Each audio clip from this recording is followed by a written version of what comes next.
Ce soir, les rues d'Addis Abeba sont calmes. La guerre n'a pas atteint la capitale. Pourtant, de nombreux expatriés comme Alexandre Erlacher sont en train de faire leurs valises.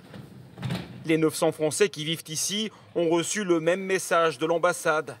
Ils sont appelés à quitter le pays sans délai. Alexandre n'a pas hésité.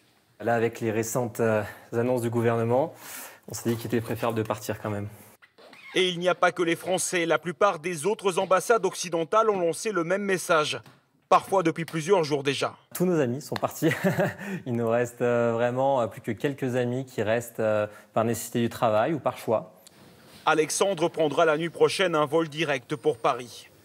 Si les expatriés s'en vont, c'est parce que ces dernières semaines, les rebelles qui menacent le pouvoir éthiopien ont fait une avancée fulgurante. Ils ont pris successivement les villes de Kombolcha et Shewarobit, à seulement 200 km d'Addis Abeba.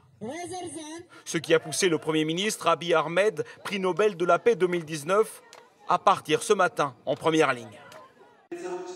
Je serai personnellement mobilisé sur le front pour mener les forces armées.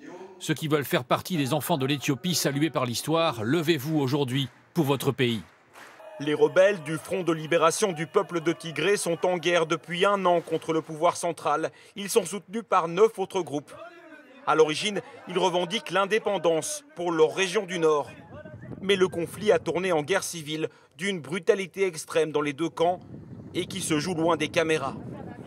Les combats auraient déjà fait plusieurs dizaines de milliers de morts.